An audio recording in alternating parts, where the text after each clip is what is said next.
Hey everyone out there, Dan here, aka the Comic Concierge, and this is one of my graphic thoughts videos. This is where I talk about 3 graphic novels, trades, or collections and share my thoughts and opinions on them. And I will not get into any major spoilers, so don't worry about that. However, if you're concerned at all, check out the comments below, so I will put some timestamps there for you. And I'm excited to talk about the books today. And as I do these, I do try to see if there's any connecting themes or anything like that with the books I'm talking about. And one thing that does seem to be a connecting piece is that these are a lot of books about identity, as well as they all kind of fit into the YA manga type feel. So those are books you like to enjoy and maybe you want to stick around for the reviews. The books I'll be talking about today are Soupy Leaves Home, Fangirl, and The King of Eden, Volume 1. Start things off by taking a look at Soupy Leaves Home, and this is a YA graphic novel that's definitely, I think, geared towards younger audiences. I would say anyone above 12 would probably rather enjoy this, and it's about a girl named Pearl.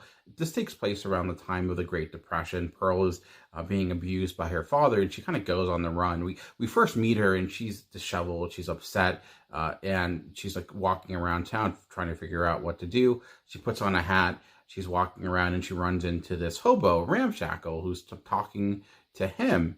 I say that because when her hair in a hat and kind of in these disheveled clothes, Ramshackle thinks Pearl is a boy, and Pearl doesn't change his opinion on that. She kind of goes with it, and she goes on the run with Ramshackle, who just seems like a welcoming presence, and they become really, well, tight friends as they travel across the United States, riding the rails.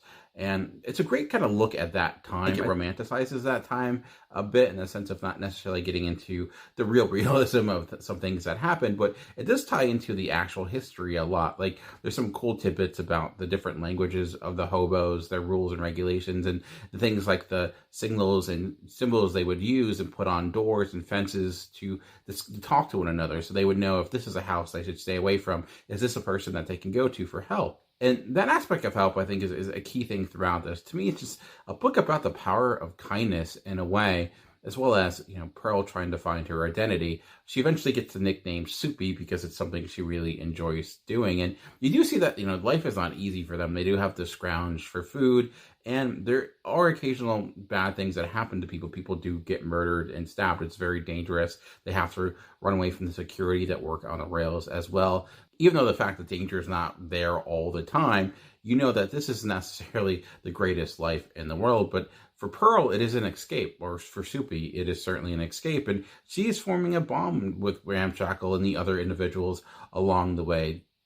All these individuals are huge caricatures, other hobos that have kind of lived this life, and you hear their stories. And there's other people that are, very happy and go lucky, where there's some that are a little bit more notorious with how downtrodden they are and how standoffish they can be, but maybe they have some secrets as well. It's one of those stories where you introduce certain characters that seem a bit little rude or people that you won't like, but as the story develops, you understand where they're coming from, and maybe there's a little bit twists and turns here and there. Nothing I don't think anyone won't see coming, but I think as a well-executed story, it's there.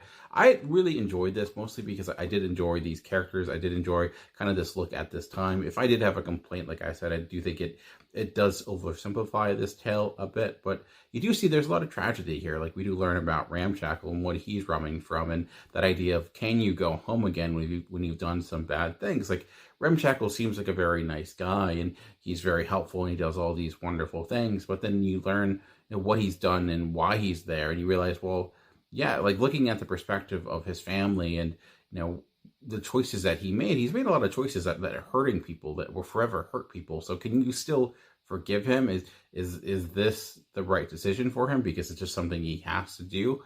I do like the fact that it does ask those questions, but necessarily give you direct answers, and that to me are often the best, like, YA comics of this line, are those that do ask kind of more complex questions without direct answers, rather than just trying to spoon feed everything or have a specific message that is very overly direct and kind of beats you over the head with it. So the art, I thought, was pretty good. It told the story. The most notable aspect of it, I think, was certainly the coloring. That used a lot of color saturation, where a lot of colors would often dominate each page, and it can be a little bit much at times. Like, actually thinking about this book, I was actually thinking it was black and white, but actually it's not black and white. It's just that often one color would dominate the page, where you don't have a lot of differentiation throughout each panels. It does happen, and when it does happen, you can see the story. Regarding storytelling, I do think the colors do a good job of putting your eyes where they need to be. It's a lot of 6-panel grid, so it's a very fast-paced, easy read. This is a read that you can probably do in one setting. Of course, it is a YA book, but at the end of the day, I think the message of the book really resonated with me, along with just the relationship of these characters. And by the end of it, and when we get to the more emotional moments, I felt they actually hit pretty hard, more harder than I expected to them. And I do love myself a great road trip story, which this was.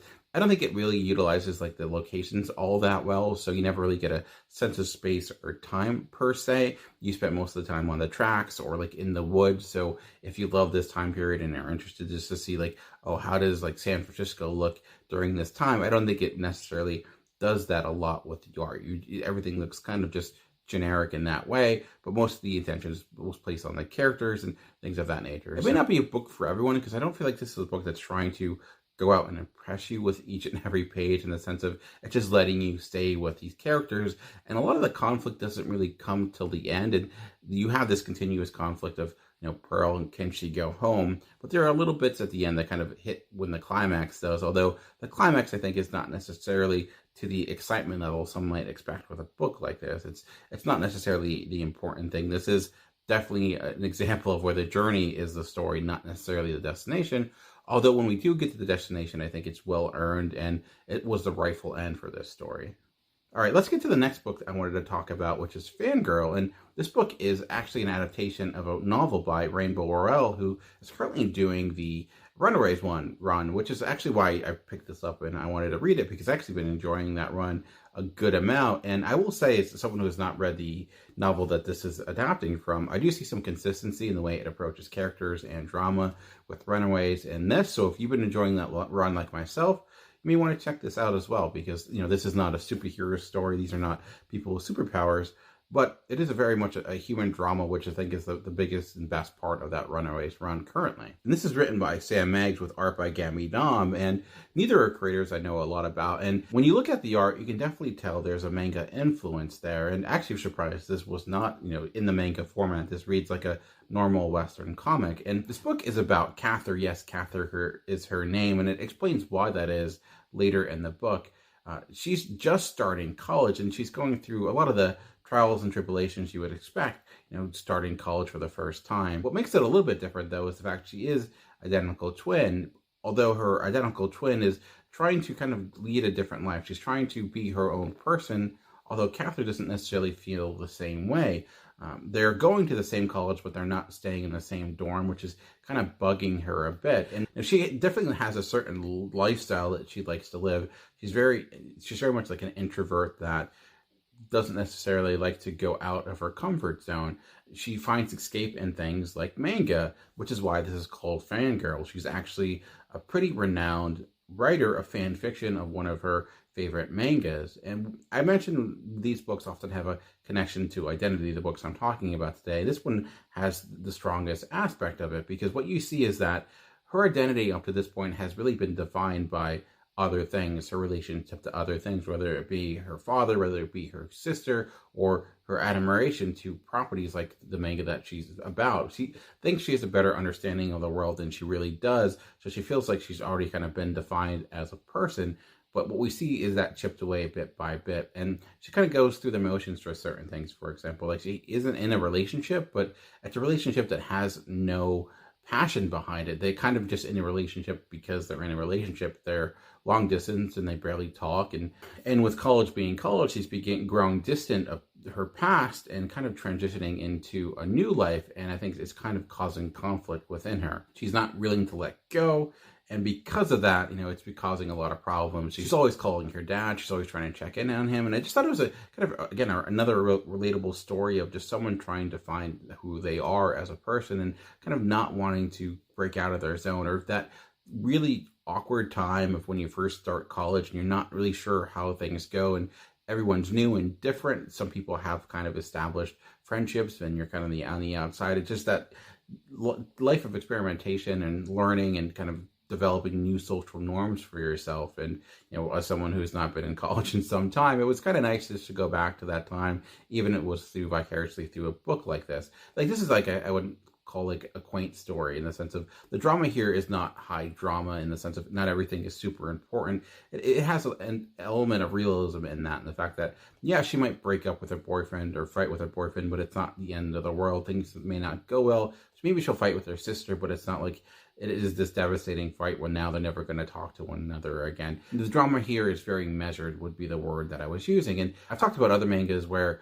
I felt like everything was so super serious and the melodrama was so deep that it just was hard to get into, because everything was treated with such an element of seriousness, where nothing felt all that serious, where I thought this was the exact opposite of that. So maybe it worked for me, but I do wonder, for people that are more accustomed to that type of storytelling, maybe it won't work for them. Maybe you like the more heightened, more melodrama, where this, I mean, could seem almost mundane in a way, in the sense of nothing here is like life-threatening. Nothing here is really going to forever change everything that happens. It's very true to life in that aspect. And this is only the first volume, and I'm definitely going to pick up the second volume. Again, this isn't necessarily a book that is designed for me, but I do enjoy reading books that aren't designed for me, just to get that experience outside of my norm, and also share them on channels like this, because there is such a vast world of comic books out there. And as I mentioned, often I do this top 100 list for Geekcast Radio. When I do that, I try to make that as encompassing of all comics as possible, which would be a book like this. Again, maybe a book I wouldn't just grab just because, but wanting to look at the comic book landscape as a whole, you know, a book like this will kind of comes on my radar, and ended up rather enjoying it. So I'll certainly check out the second volume. I'm not going to check out the novel. I'm not going to go that far, but I did find the first book pretty enjoyable. Nothing, you know, amazingly fantastic that's going to blow your mind, but if you want a nice, pleasant read, it's a good one to catch up with. And like I mentioned, if you are enjoying the current Runaways run, and I feel like how it approaches relationships, and that is very much similar to this, if though this actually might feel a little bit more toned down, because obviously that exists in a superhero world. So that's maybe at a 8 or a 9, or this is at more of a 4 or a 5 in the way it approaches its drama. All right, the last book I'm going to talk about is officially a manga. I had a book that is manga influence, and this is 100% manga influence, because it is officially a manga. It is volume 1 of The Eden, and of all the books I talk about today, this is my favorite by far. And I honestly did not think that would be the case, and because usually with manga, I'd rather read like the more human drama, like the book I just talked about, because I feel like I get enough supernatural stuff with like Western Marvel and DC comics. I just want to read some human drama for once in a while, because that's so rare with, you know, regular comics. But this, I just love the approach of it. It's kind of insane. Like taking like the world of zombies and werewolves and putting them into one, which sounds awful, but it ends up kind of working. I just thought the concept worked really well, and it was well executed. The characters were fun. This is going to be a weird comparison, but there was this movie back in the day, in around the year 2000, Dracula 2000, that kind of went into, had a different way of approaching the vampire myth, where it was tied to Judas, and that's why certain things were the certain way, like why they couldn't use silver, why the cross had the effect it did, which was a pretty bad movie, but I thought that idea, like that reasoning behind it, was really clever. This I thought was similar in the sense of how it explained its world really well, but also the story itself was good on its own. And this ties into a lot of like ancient history. I don't think a lot of it is real. I didn't necessarily research it, but I did like how it is kind of approaching this idea of this like universe, and where it's this virus that is being spread, and it's this ancient virus, and you have these competing people going after it. Like the way it opens up is that there's this guy who always shows up at these towns that end up burned and kind of in ashes, and the reason being he's trying to ward off this virus from spreading. It's a weird virus in the sense of it makes people turn into these like naturalistic creatures, and they end up fighting one another. So unlike, you know, zombies where they kind of just try to eat brain, this causes all these people to turn into these creatures. Creatures fight, one person survives, and they go on to the next town, and he takes it as his opportunity to kind of go in there and stop it from spreading. But what you learn about his history as well, and the fact that he's not necessarily the supernatural person, at least he wasn't born that way, he's just a normal human, but things changed, and you have him as well as other groups trying to follow him, other people in the government trying to track him down, because they think he's the person causing this to happen. But of course, we can tell that that is not the case. The art is really solid. It rhymes the line of definitely being like a horror book for sure. This is definitely a mature reader book because the violence there is pretty intense. There's some disturbing images by the end, and in the sense of you have literal towns being destroyed and demolished by these creatures. I think the reason why it worked as well as it did is because when it looked at its concept, the concept I think slowly evolved throughout the book rather than it kind of all coming out at once.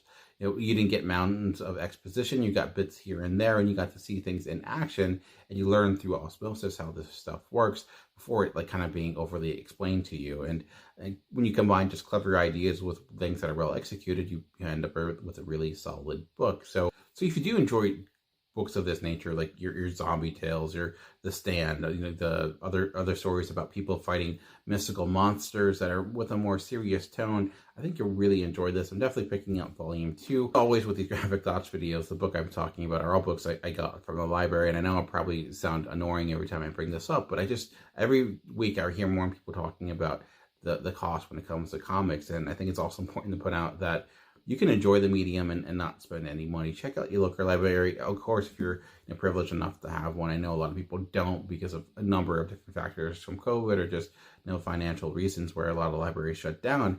If you do have one, though, they're a great resource for comics, and if you want to check out new things, especially because I think if you're feeling like you're kind of stuck in the same rut when it comes to reading comics, the way I kind of get out of it is just by going to the library, trying everything, and then you can read something. If you don't like it, you can quickly discard it because it's not like you paid for it, and move on to the next thing. And I'm glad I did that because I wouldn't maybe a few years ago not have read a book like this, but I ended up picking it up and really loving the world, finding it fun and enjoyable. It never took itself too seriously. It was a good sense of humor. It never got overly weird too, because I do feel like that is another issue with some manga. Like, it doesn't necessarily always click with me because things get a bit too weird and too wacky and strange for reasons that are maybe beyond my understanding. This, I thought, stayed within itself much better. So for a manga aficionados who know more about the medium than myself, I don't know where this falls with them. But as a person who's so much a novice to this world, I ended up really enjoying it. Usually the manga I enjoy are things like,